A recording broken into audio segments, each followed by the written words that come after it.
점심시간에도 텅 빈 이곳, 아무도 찾지 않습니다. 이곳은 울산 태화강변 다리 위 세계의 음식 문화관입니다. 강 풍경을 내려다보며 세계의 6개국의 음식을 한자리에서 맛볼 수 있다며 야심차게 문을 연 이곳.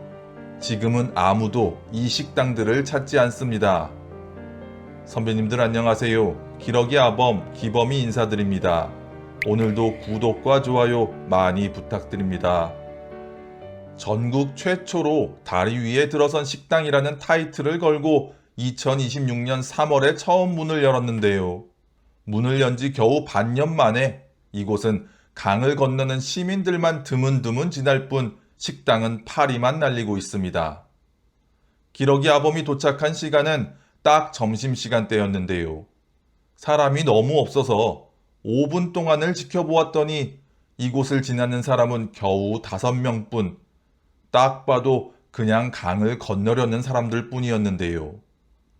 한창 점심시간인데도 6개 식당 중에 문을 연 식당은 단 2곳.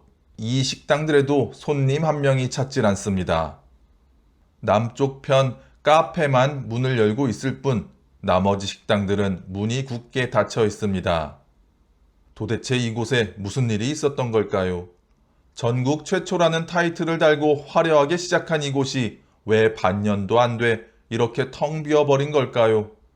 오늘 그 이야기를 한번 들여다보겠습니다. 이곳이 문을 열자마자 터진 첫 논란은 다름 아닌 음식 가격이었습니다. 이탈리아 음식점에서 판매하는 페퍼로니 피자 한 판의 가격이 무려 36,000원이었는데요. 4등분한 조각 피자로도 판매를 했다는데 그래도 9,000원은 줘야 피자 한 조각을 살 수 있었던 겁니다. 당시 태국 음식점에서 파는 볶음밥은 15,500원, 멕시코 음식점에서 파는 멕시칸 보울은 14,500원이었습니다. 당연하게 개관 첫날부터 음식 가격이 너무 비싸다는 지적이 쏟아졌습니다. 울산시가 이 세계 음식 문화관 거리를 만든 배경 중 하나가 울산시에 외국인 주민이 많아져서 이들의 다양한 음식 문화를 공유하겠다는 것이었는데요. 고향의 음식을 그리워하는 외국인 주민들도 배후 수요로 둔 것이겠죠. 그런데 음식 가격이 이렇게 비싸면 외국인 노동자들이 일상적으로 찾아와서 먹기에는 너무 부담스러운 가격이 아니었을까 합니다. 더 황당한 건 울산시에서 이곳 점포들의 임대료를 파격적으로 낮은 가격에 제공하고 있다는 것이었는데요. 인근 상권의 10분의 1 정도 수준인 한 달에 30에서 40만 원 내외. 울산시는 외국인 주민들과 시민들이 부담 없이 어울릴 수 있는 공간을 만들겠다며 임대료를 파격적으로 낮춰줬습니다. 그런데 정작 음식 가격에는 그 혜택이 전혀 반영되지 않았던 겁니다. 임대료는 거의 공짜에 가까운데 손님이 내는 밥값에는 거품이 잔뜩 껴 있었던 셈입니다.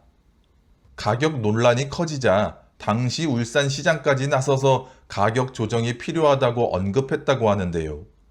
결국 식당들은 메뉴의 종류를 축소하고 가격을 낮추기로 결정했습니다.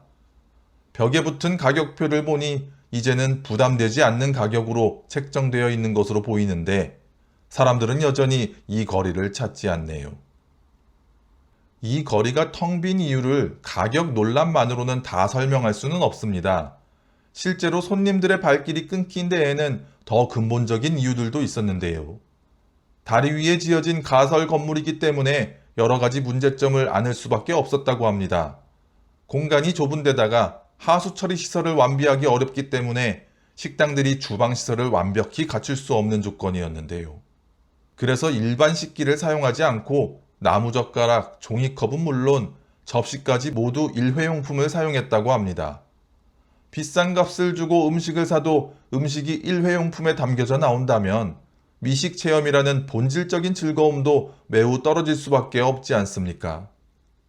또 건물의 구조 특성상 에어컨을 아무리 틀어도 냉방 효과가 떨어진다고 하는데 문을 닫고 에어컨을 틀자니 다리 위에서 개방감을 느끼면서 식사를 한다는 컨셉에도 맞지 않고 문을 활짝 열자니 에어컨 켤 이유가 없어지고 진퇴양난이 따로 없습니다.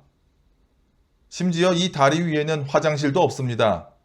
제일 가까운 화장실을 찾아보니 다리 북쪽 끝 아래에 있는 주차장까지 걸어가야 임시로 놓여있는 트레일러 화장실을 이용할 수 있었는데요.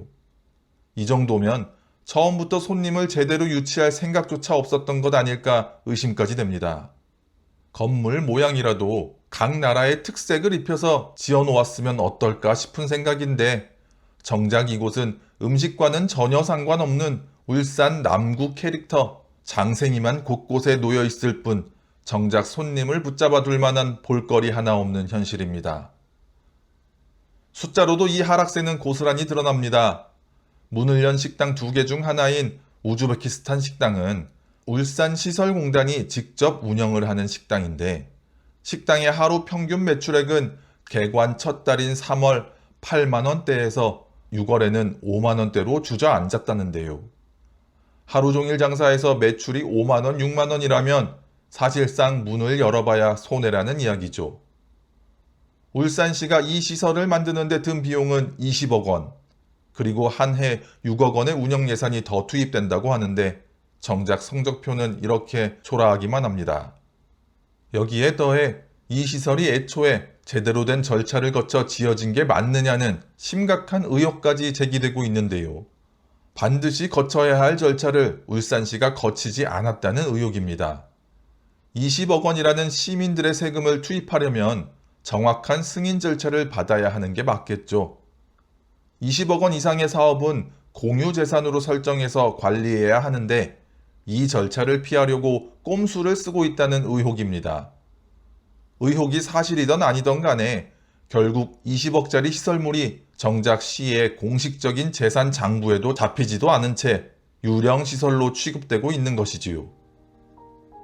울산시와 시설공단은 축제와 연계한 다양한 프로그램을 통해 이곳을 다시 살려보겠다는 계획을 내놓고 있습니다.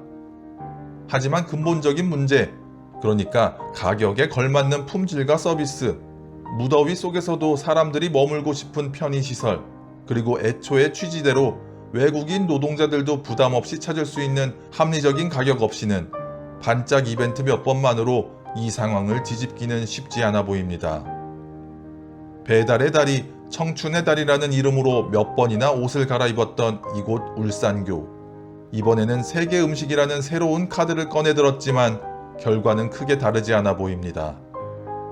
20억 원을 들여 지은 이 다리 위 식당가가 시민들의 사랑을 받는 명소로 다시 태어날 수 있을지, 아니면 도심 속 또 하나의 애물단지로 남을지 그 답은 아직 아무도 알지 못합니다. 오늘 영상은 여기까지입니다. 선배님들의 구독과 좋아요, 따뜻한 댓글 하나가 기러기 아범 영상을 완성시킵니다. 공감이 되셨다면 구독과 좋아요 부탁드립니다. 오늘도 함께 해주셔서 감사합니다.